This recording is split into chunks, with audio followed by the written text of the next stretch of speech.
Jai Hind aspirants, this is Zahir and welcome back to SSB Crack Exams. Article 148 of Indian Constitution, one of the most powerful authorities बनाता है, that is Comptroller and Auditor General of India.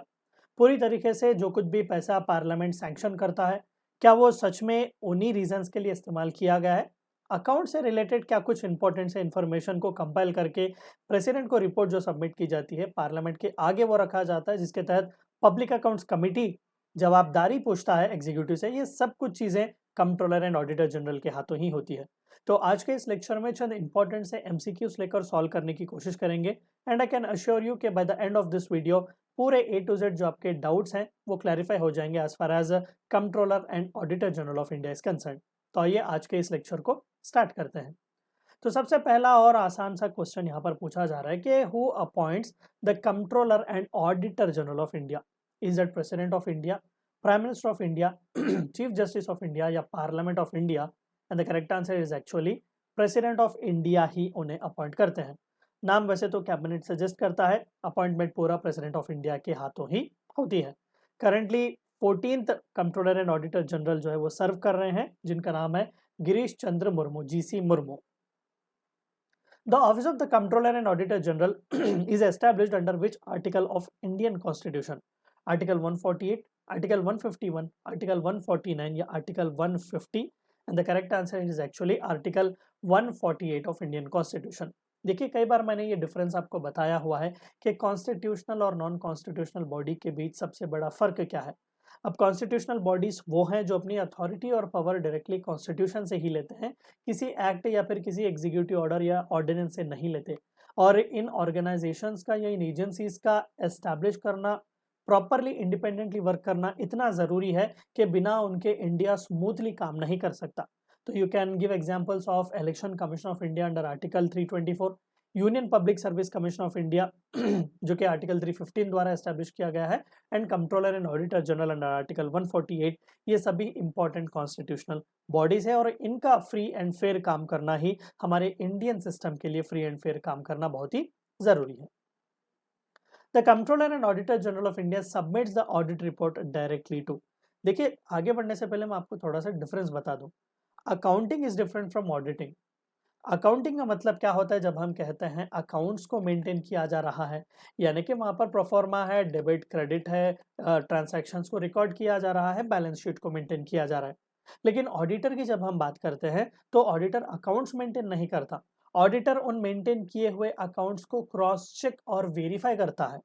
यानी कि मान लो कि parliament ने अगर budget में किसी स्पेसिफिक एस्पेक्ट के लिए चंद पैसे अलोकेट करके रखे हुए हैं, तो controller and auditor general bye the end of the year accounts को देखकर ये असर्टेन करता है कि हाँ भाई, पार्लियामेंट ने जो पैसा रखा हुआ था वो सच में खर्चा हुआ है या नहीं, कहाँ कहाँ पर हुआ है, और कंट्रोलर एंड ऑडिटर जनरल की नज़र में क्या ये सही था या गलत।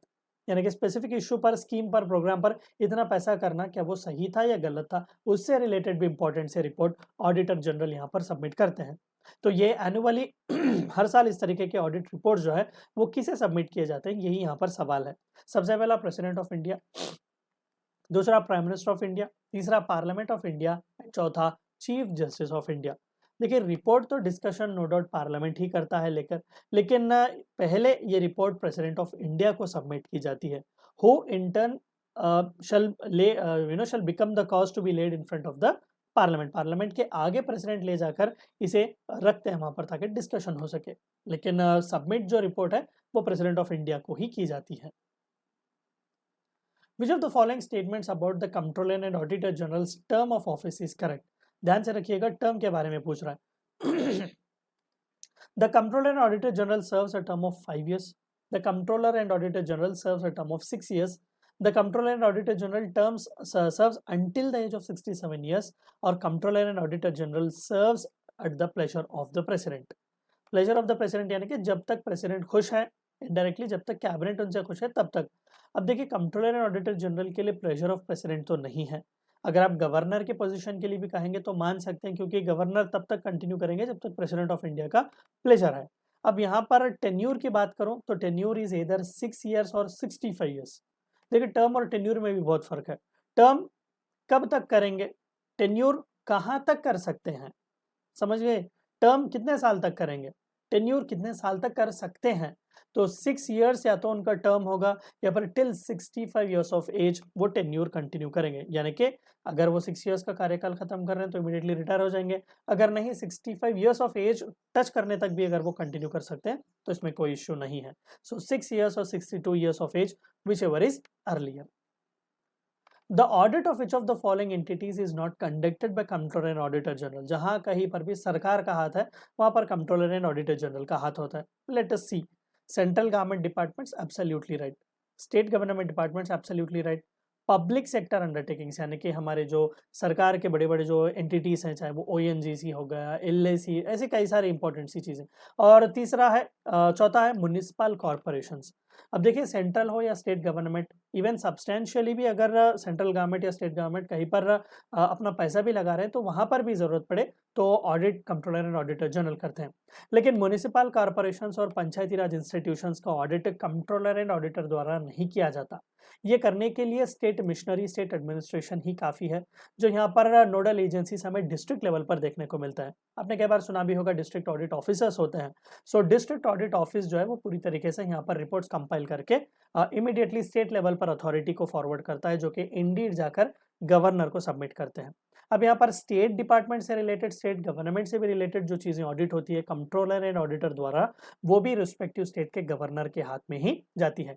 यानी कि सेंटर लेवल पर हो तो president of India, state level पर हो तो गवर्नर के हाथ में इसे सौंपा जाता है। The controller and auditor general of India is responsible for the audit of all expenditures from, कहाँ से, consolidated fund of India article 266 subsection 1, contingency fund of India article 267, public account of India article 266 subsection 2, all of the above. ये तीनों के तीनों no doubt authorisation parliament से ही मिलता है। So parliament का ऑथराइजेशन जहां कहीं पर भी हो वहां पर हमें कंट्रोलर एंड ऑडिटर जनरल के बारे में देखने को मिलता ही है। सो चाहे वो कंसोलिडेटेड फंड ऑफ इंडिया क्यों ना हो, कंटिजेंसी फंड ऑफ क्यों ना हो, या फिर पब्लिक अकाउंट ऑफ इंडिया भी क्यों ना हो, ये सभी के सभी controller and auditor general he audit करते हैं। एक और इंपॉर्टेंट सी चीज भी मैं आपको बता दूं कि जो कुछ भी खर्चा, चाहे वो सैलरी हो, पेंशन हो, स्टाफ एम्प्लॉयज वगैरह के सैलरीज पेंशन भी हो, ये सब कुछ खर्चा जो कंट्रोलर एंड ऑडिटर जनरल का है वो कंसोलिडेटेड फंड ऑफ इंडिया पर ही चार्ज करते हैं। अगर आपको पता हो तो जो कुछ भी चार्ज्ड एक्सपेंडिचर्स होते हैं वो वोटेबल नहीं है, यानी कि पार्लियामेंट उन्हें डिस्कस नहीं कर सकता, बस उन्हें खामोशी से एक्सेप्ट करना ही पड़ेगा। अब ये वांटेडली ही इतना इंडिपेंडेंस दिया गया है कंट्रोलर एंड ऑडिटर जनरल को, ताकि उस पोजीशन की, उस अथॉरिटी की गरिमा इसी तरीके से बनाई रखी जा सके। So D is the right answer. The report of Comptroller and Auditor General is laid before the Parliament along with President's address, Governor's address, Prime Minister's address या Speaker's address। पार्लियामेंट कहा गया है तो नो डाउट अभी हमने देखा कि president को ही रिपोर्ट सबमिट करेंगे और प्रेसिडेंट जाके उस रिपोर्ट को पार्लियामेंट के आगे रखेंगे। So along with president's address the report of controller and auditor general shall be laid in front of the parliament. वही अगर मैं state government, state legislative assembly की बात करूं तो आप क्या लिखेंगे, आप गवर्नर्स एड्रेस वहां पर लिखेंगे। So A is the right answer. Who among the following can remove the Comptroller and Auditor General from office? ये तो बहुत ही अच्छा क्वेश्चन है। President of India, Prime Minister of India, Chief Justice of India, none of the above।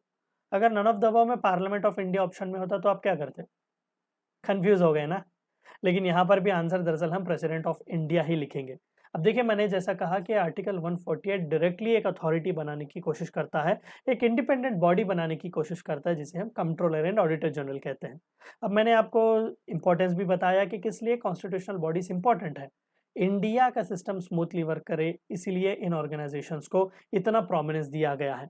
अब जाहिर सी बात है कि इनका रिमूवल भी टफ होना चाहिए, वरना होगा क्या कि सेंट्रल गवर्नमेंट के विम्स एंड डिजायर्स के हिसाब से यहाँ पर अथॉरिटीज को चेंज करते जा सकते हैं।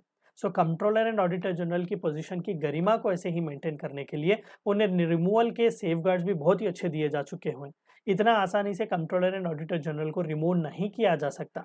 अब देखिए अगर वो रिटायर हो रहे हैं, no doubt he will vacate his office. अगर वो रिजाइन भी कर रहे हैं, उनकी डेथ हो चुकी हुई है, in that cases no doubt ये तो नेचुरल सी चीजें हैं, वहां पर ऑफिस ऑलरेडी वेकेट हो जाएगी। लेकिन अगर उन्हें रिमूव करना हो, रिमूव करने के लिए प्रोसेस वैसा ही है जैसा कि हम सुप्रीम कोर्ट या हाई कोर्ट के जजेस के लिए फॉलो करते हैं। रेजोल्यूशन दोनों हाउसेस में आना चाहिए, राज्यसभा एंड लोकसभा, और वहां पर रेजोल्यूशन स्पेशल मेजोरिटी के पास होना चाहिए। और जब राज्यसभा और लोकसभा दोनों हाउसेस में स्पेशल मेजोरिटी के साथ जब रेजोल्यूशन पास होता है, तब जाकर प्रेसिडेंट ऑफ इंडिया उस पर अपनी मोहर लगाते हैं, and then the controller and auditor general will stand removed from his office. So a is the right answer, और ये वांटेडली ही प्रोसीजर इतना टफ रखा गया है। The Comptroller and Auditor General submits reports related to the accounts of Union to the President, who shall cause them to be laid before Supreme Court, Lok Sabha, Parliament and the Prime Minister's Office। हड़बड़ा कर कई बार हम लोकसभा लिख देते हैं, क्योंकि जाहिर सी बात है लोअर हाउस है, पावरफुल सा हाउस है, लेकिन ऐसा नहीं है। Both the houses of parliament के आगे रखा जाता है, चाहे वो राज्यसभा हो या Lok Sabha. Individually president shall be the cause to be laid before the parliament. Rajya Sabha और लोकसभा दोनों के आगे इंडिपेंडेंटली इन रिपोर्ट्स को रखा जाता है ताकि उसका स्क्रूटिनी कर सके। Which article empowers the Comptroller and Auditor General to audit the accounts of Union and the states? Article 142, 144, 146 या 148। There shall be the office of Comptroller and Auditor General, no doubt, Article 148। लेकिन एक और article की बात यहाँ पर करना है, article 150 of the Indian constitution. यही वो आर्टिकल है जो प्रेसिडेंट को ताकीद देता है कि आप पूरे स्टेट और सेंट्रल गवर्नमेंट्स को प्रोफार्मा सजेस्ट करेंगे। प्रोफार्मा कौन सा, किस प्रोफार्मे पर आपको अकाउंट्स मेंटेन करने पड़ेंगे, what will be the format for account maintaining, and they shall be done only after the consultation of controller and auditor general. यानी कि indirectly controller and auditor general जिस फॉर्मेट को फॉलो करने के लिए कहेंगे अकाउंट्स मेंटेन करने के लिए, आपको उसी फॉर्मेट को ही फॉलो करना पड़ेगा। एंड इंडीड प्रेसिडेंट उसी फॉर्मेट को पूरे स्टेट और सेंटर में सर्कुलेट करते हैं और उसी में मेंटेन किया जाता है। तो यहाँ पर अकाउंटेंट जनरल ऑफ इंडिया का जिक्र हमें देखने को मिलता है, क्योंकि वही है जो अकाउंट्स डिपार्टमेंट के हेड हमें देखने को मिलते हैं, एंड वो भी अपने पास आर्टिकल 150 द्वारा इनडायरेक्टली लेते हैं। डायरेक्ट रेफरेंस तो अकाउंटेंट जनरल का नहीं है, ऑडिटर जनरल का है 148। अकाउंटेंट जनरल जो है वो आर्टिकल 150 से अपना पावर लेते हैं, लेकिन उनका रेफरेंस यहाँ पर डायरेक्टली हमें देखने को नहीं मिलता। The controller and auditor general's report are examined by, ये तो अच्छी चीज है ना कि प्रेसिडेंट लेते हैं, पार्लियामेंट के आगे रखते हैं, लेकिन एग्जामिन कौन करता है closely? Is that public accounts committee, finance ministry, central vigilance commission या सुप्रीम ऑडिट इंस्टीट्यूशन? खुद controller and auditor general he supreme audit institution है। विजिलेंस कमीशन का लेना देना इनसे नहीं है, करप्शन से रिलेटेड केसेस से डील करता है, और मिनिस्ट्री ऑफ फाइनेंस सरकार का ही तो रिपोर्ट कार्ड काटने की हम कोशिश कर रहे हैं। So it is actually the parliament जो इनडायरेक्टली पब्लिक अकाउंट कमेटी की मदद से एग्जीक्यूटिव पर अपना दबदबा या फिर अपनी पकड़ जमाए रखने की कोशिश करता है। So no doubt one of the oldest and one of the most powerful committees, standing committees of parliament is public accounts committee. So 22 member हमें यहाँ पर देखने को मिलते हैं, 15 लोकसभा से, 7 राज्यसभा से आते हैं। अब ये लोग जो है वो विद इन द पार्लियामेंट के मेंबर्स के बीच ही उन्हें इलेक्ट करके भेजा जाता है, single transferable vote by means of proportional representation इन्हें यहाँ पर लाया जाता है, और सभी पार्टीज को यहाँ पर रिप्रेजेंटेशन दिया जाता है। 1 साल के लिए मेंबर्स को यहाँ पर इलेक्ट किया जाता है, और कोई भी मंत्री जो है वो पब्लिक अकाउंट्स कमेटी का मेंबर नहीं बनेगा। दरअसल यही वो पब्लिक अकाउंट्स कमेटी है जो कंट्रोलर एंड ऑडिटर जनरल के पूरे रिपोर्ट्स को लेता है, बैठकर ए टू जेड उन्हें खंगालता है, देखता है कि खर्चा कहाँ पर हुआ, किस स्कीम पर हुआ, कितना हुआ, क्या वो ज़रूरी था। और यहाँ पर एक और बात भी हमें जाननी बहुत ही अच्छी है कि controller and auditor general public accounts committee में जा सकते हैं, बैठ सकते हैं, डिस्कशन में भाग भी ले सकते हैं, और नो डाउट बिना कंट्रोलर एंड ऑडिटर जनरल के पार्टिसिपेशन के ये सभी रिपोर्ट्स हैं वो ना मीनिंगलेस होंगी। तो हर हाल में public accounts committee controller and auditor general को बुलाते हैं और उनका सजेशन ज़रूर लेते हैं। The controller and auditor general is eligible for further office after retirement has, retire होने के बाद फर्दर कौन सी ऑफिस के लिए वो एलिजिबल है? Auditor general, deputy comptroller and auditor general, chief justice of India, none of the above. UPSC के time में भी हमने डिस्कस किया हुआ था, इलेक्शन कमीशन ऑफ इंडिया के टाइम में भी हमने डिस्कस किया, यहाँ पर भी वही कहेंगे कि फर्दर ऑफिस के लिए वो एलिजिबल नहीं है। अब देखिए ये पोजीशन की गरिमा बनाने रखने के लिए हमने ये रूल एंड रेगुलेशन रखा हुआ है कि एक बार अगर कंट्रोलर एंड ऑडिटर जनरल बन के वो रिटायर होते हैं तो बाद उसके किसी भी सरकारी जॉब या किसी भी सरकारी अपॉइंटमेंट में उन्हें नहीं लिया जा सकता। So D is the right answer for this. The performance audit conducted by controller and auditor general examines, जो हर साल परफॉर्मेंस ऑडिट होती है काग द्वारा, वो किस चीज़ को एग्जामिन करने की कोशिश करता है? Economy, efficiency and effectiveness of government programmes, financial statements of government entities, legal compliance of government entities, D none of the above. अब देखिए लीगल कंप्लायंस देखना ये काग का काम नहीं है, और फाइनेंशियल स्टेटमेंट्स ये तो अकाउंट्स डिपार्टमेंट मेंटेन करेगा। तो अल्टीमेटली जो गवर्नमेंट के प्रोग्राम्स हैं, स्कीम्स हैं, कितनी इफेक्टिवली वो काम कर रहे हैं, कितनी एफिशिएंसी के साथ वो काम कर रहे हैं, और क्या इकोनॉमी उनकी सही है। अभी तो मैं since the start of the lecture आपको बता रहा हूँ कि सबसे इंपॉर्टेंट सा चीज जो ऑडिटर करता है वो क्या है। वो अकाउंट्स मेंटेन नहीं करता, अकाउंट्स को क्रॉस चेक करता है, रीवेरीफाई करता है, देखता है कि भाई जो पैसा तुम लगा रहे हो क्या सच में इतना जरूरी था, क्या सच में आपको यहाँ पर इतना पैसा लगाना था। यानी कि वो अपनी सोच यहाँ पर प्रोवाइड करने की कोशिश करता है। So no doubt he examines the economy, efficiency and effectiveness of the government program when he is looking at the performance audit. First Comptroller and Auditor General of Independent India. Independent India वैसे तो British की legacy है even controller and auditor general of India. जब government of India act 1858 पास हुआ था तब पहली बार हमारे ऑडिटर जनरल को अपॉइंट किया गया था, and since then we have been following. So independence आने के बाद कौन थे पहले comptroller and auditor general? Is that V Narahari Rao, V N Kothari, C.H.K. Rao और A.K. Chanda, and the correct answer is actually V. Narahari Rao became the first Auditor General of India. So no doubt 1948 से 1954 उनका कार्यकाल था। उसके बाद A.K. Chanda जी आए यहाँ पर, and currently it is 14th Comptroller and Auditor General, that is G.C. Murmu. The Comptroller and Auditor General has authority to audit the accounts of state government, union territories, both A and B, none of the above. Apart from central government, state government, union territories के भी audit report जो है वो controller and auditor general maintain करता है। So don't get confuse, सिर्फ centre या state नहीं, इवन यूनियन टेरिटरीज के भी कंट्रोलर एंड ऑडिटर जनरल ही मेंटेन करते हैं। The main function of controller and auditor general is to, सबसे इंपॉर्टेंट सी चीज, प्रिपेयर एनुअल बजट। तो फाइनेंस मिनिस्ट्री क्या करेगी? Audit the accounts related to government expenditure, ऐसे absolutely right. Implement government policies, ये भी इसका काम नहीं है। कंडक्ट इलेक्शंस, भाई इलेक्शंस कंडक्ट करना तो इलेक्शन कमीशन ऑफ इंडिया का काम है। गवर्नमेंट पॉलिसीज को इंप्लीमेंट करना उसके रिस्पेक्टिव डिपार्टमेंट्स हैं, मिनिस्ट्रीज हैं यहाँ पर, और एनुअल बजट जो है वो मिनिस्ट्री ऑफ फाइनेंस का काम है। सो ऑडिट करना अकाउंट जो कुछ भी गवर्नमेंट एक्सपेंडिचर से जुड़े हुए हैं। The controller and auditor general's audit extends to, कहाँ कहाँ तक? Accounts of government companies, accounts of private companies, both A and B, none of the above. अब देखिए हर कॉर्पोरेट कंपनी में ऑडिट डिपार्टमेंट होता है, अगर नहीं भी हो तो वह किसी एक्सटर्नल ऑडिटर की मदद से, कई सारे ऑडिटिंग फर्म्स हमें मिल जाएंगे तो उनकी मदद से वो अपना ऑडिट करवाते हैं। लेकिन यहाँ पर अथॉरिटी प्राइवेट कंपनीज की नहीं दी गई है काग को, सिर्फ गवर्नमेंट कंपनीज जो होंगे, पब्लिक सेक्टर अंडरटेकिंग्स, कॉर्पोरेशंस, उन्हीं का ऑडिट जो है वो controller and auditor general of India करेंगे। द काग is appointed by president on the recommendations of, बहुत अच्छी चीज है, the prime minister, chief justice of India, finance minister और द स्पीकर ऑफ लोकसभा। कई लोग हड़बड़ा के लिखेंगे फाइनेंस मिनिस्टर, दरअसल सच बताएं तो कैबिनेट होता है, अपॉइंटमेंट्स कमेटी, तो वो लोग नाम यहाँ पर क्लियर करते हैं और अल्टीमेटली प्रेसिडेंट नाम को फॉरवर्ड करते हैं, प्राइम मिनिस्टर नाम को फॉरवर्ड करते हैं प्रेसिडेंट ऑफ इंडिया को, and indeed president of India under his hand warrant and seal वो वहां पर उन्हें अपॉइंट करते हैं as controller and auditor general. The first Comptroller and Auditor General of Independent India assumed office in the year 1947, 48, 50 और 52। देखिए वैसे तो 1948 से ही नरहरि राव जी के बारे में हमने देखा हुआ है, लेकिन जो कि कॉन्स्टिट्यूशन हमने 1950 को ही अडॉप्ट किया तो यहाँ पर 1950 को ही कंसिडर करेंगे, क्योंकि 26 जनवरी 1950 के बाद ही तो आर्टिकल 148 द्वारा पावर लिया गया कंट्रोलर एंड ऑडिटर जनरल को कि भाई अब से इंडिपेंडेंट इंडिया के कंट्रोलर एंड ऑडिटर जनरल आप हैं। So C is the right answer for this. Which of the following is not a type of audit conducted by Comptroller and Auditor General? Financial audit, performance audit, social audit और compliance audit? Performance audit का तो अभी हमने देखा, जानना कि कितनी efficiency, economy है, कितनी इफेक्टेबिलिटी है गवर्नमेंट स्कीम्स वगैरह की।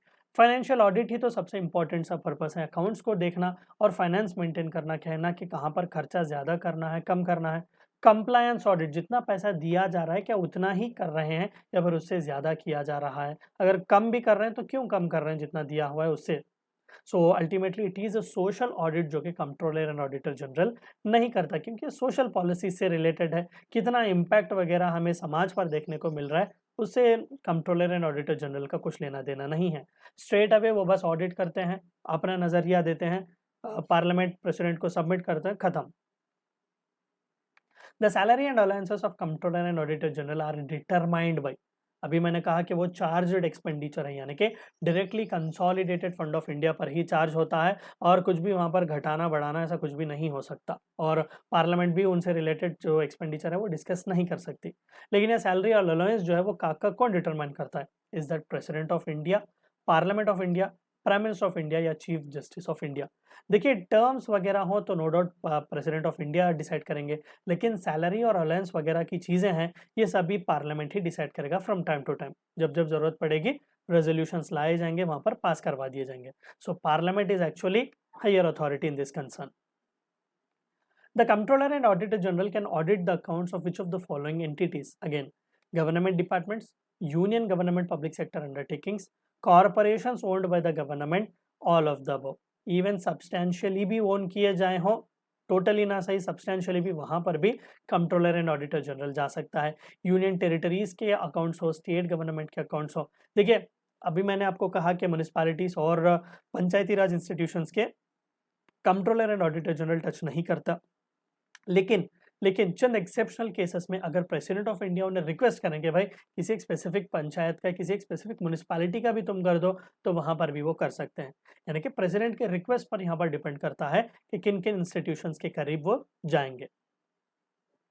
The controller and auditor general prepares the audit report in accordance with the provisions. Comptroller auditor general act 1971, Indian penal code IPC 1860, companies act 2013 और none of the above. Absolutely it is a only comptroller and auditor general's act 1971। देखिए constitution में briefly हमें 148, 149, 150, 151 में हमें चंद important से information, उनके functions वगैरह दिए गए हैं, लेकिन ए टू जेड जो कुछ भी कंट्रोलर एंड ऑडिटर जनरल से रिलेटेड है वो सब कुछ हमें 1971 के इस एक्ट में ही देखने को मिलते हैं। प्रोसीजर हो, टर्म हो, टेन्यूर हो, ए टू जेड सभी चीजें इसी एक्ट द्वारा ही हमें देखने को मिलती हैं। The main purpose of controller and auditor general's audit is to, इतना बड़ा इंडिपेंडेंट सा ऑर्गेनाइजेशन या एजेंसी अथॉरिटी हमने रखी हुई है, उसका मेन पर्पस क्या है?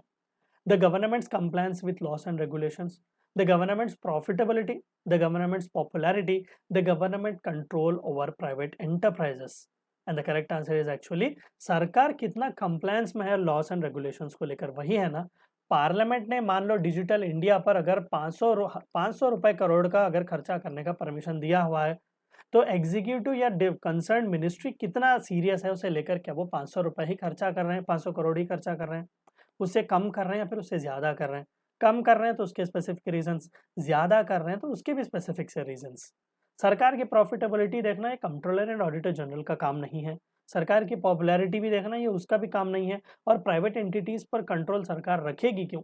अगर रखेगी भी तो थ्रू द रेगुलेटिंग बॉडीज होंगे, जस्ट लाइक हम सेबी की बात करते हैं, ट्राई की जब हम बात करते हैं, तो थ्रू दैट प्राइवेट एंटिटीज पर वो अपनी पकड़ रख सकते हैं, डायरेक्टली तो यहाँ पर रखा नहीं जा सकता। So a is the right answer कि सरकार कितने कंप्लायंस फॉलो कर रही है as far as laws and regulations are concern.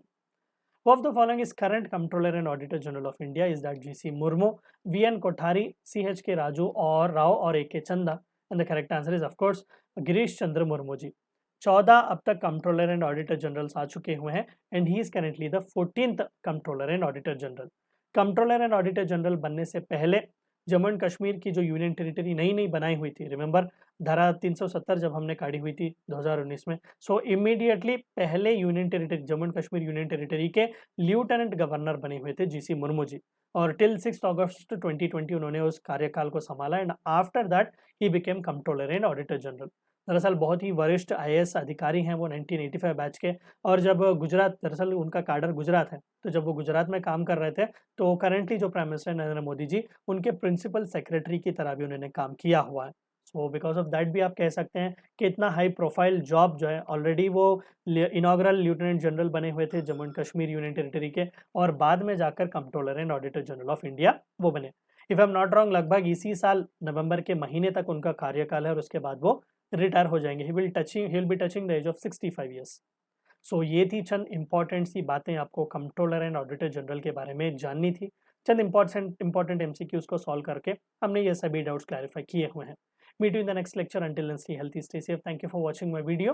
जय हिंद। अगर आप एक डिफेंस एस्पिरेंट हैं और SSB interview, NDA, CDS, AFCAT जैसे एग्जाम्स के लिए प्रिपेयर कर रहे हैं तो आप एसएसबी क्रैक एग्जाम्स के कोर्स को चेक करना ना भूलें। आप हमारी लर्निंग एप्लीकेशन को गूगल प्ले स्टोर से भी डाउनलोड कर सकते हैं।